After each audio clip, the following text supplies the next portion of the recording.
माननीय राहुल जी का मुकदमा एमपीएमएलए कोर्ट नंबर 15 के यहाँ बयान दर्ज करने अभियुक्त नियत था। माननीय राहुल जी आए, उन्होंने अपना बयान दर्ज कराया। माननीय राहुल जी ने कहा कि परिवाद में कहे गए सारे आरोप निराधार हैं। ये राजनीतिक दुर्भावना से एक कंप्लेंट फाइल की गई है। मैंने कभी भी किसी भी व्यक्ति के विरुद्ध उसकी मानहानि को नष्ट करने के उद्देश्य से किसी व्यक्ति के विरुद्ध कभी कुछ नहीं कहा है और ये परिवाद दायर किया गया है। मेरी तथा मेरी पार्टी की छवि को बदनाम करने के लिए राजनीतिक दुर्भावना से परिवाद दायर किया गया है।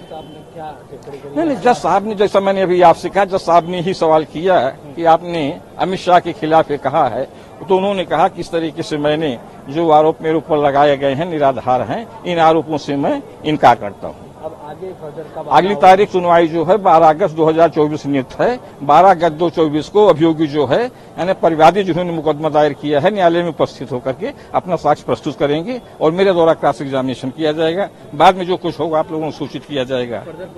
Yes of course. कई बार जो आपके अपोजिशन की तरफ से बार बार बुलाए जाने पर भी नहीं आ रहे थे और अब अंततोगत को आना पड़ा, उसको कैसे देखते हैं? नहीं, मैं क्या कहना चाह रहा हूँ कि बार बार बुलाने के यहाँ बुलाने का कोई प्रश्न नहीं था, क्योंकि राहुल गांधी जी जब आए थे उन्होंने अपनी जमानत कराई थी। उसके बाद न्यायालय रिक्त हो गई थी, न्यायालय के पास क्षेत्राधिकार नहीं था। न्यायालय जब क्षेत्राधिकार आया तो हमारी क्या से न्यायालय के क्षेत्राधिकार आने के पश्चात बिना विलंब किए हुए राहुल जी ने आके अपना बयान दर्ज कराया। ऐसा होता है कि कंप्लेनेंट के काउंसिल या डिफेंस के काउंसिल जो जिस तरफ से रहता है कुछ न कुछ ऐसी बातें करता है, तो राहुल जी जो है सदैव उन्होंने न्यायालय का सम्मान किया है और मैंने पिछली बार कहा था कि न्यायालय का सम्मान करते हैं और नियत तिथि पर आएंगे, अपना बयान दर्ज कराएंगे। आज संसद की कार्यवाही चल रही थी, राहुल जी संसद की कार्यवाही को छोड़ करके आकर के न्यायालय में उन्होंने अपना बयान दर्ज कराया। ये है राहुल गांधी की विश्वसनीयता और न्यायालय के प्रति समर्पण और प्रेम और विश्वास।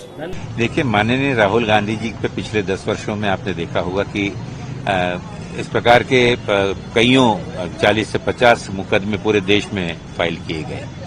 जिस प्रकार का भय, डर और उनकी छवि को धूमिल करने के लिए माननीय मोदी जी और बीजेपी सरकार ने प्रयत्न किया हुआ है, तो उनको लगा कि राहुल जी डर जाएंगे और उनको डराने के लिए उनकी सदस्यता भी रद्द कर दी गई, उन्हें घर से बेघर भी करने की कोशिश उन्होंने की।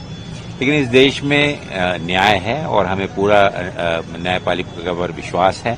माननीय राहुल गांधी जी जिन मुद्दों को लेकर गरीबों को, पिछड़ों को, संविधान को बचाने के लिए, लोकतंत्र को बचाने के लिए उनका जो संघर्ष रहा है, उन्होंने इस देश को एक नई राजनीतिक मोड़ दिया हुआ है, एक नई सोच दी है।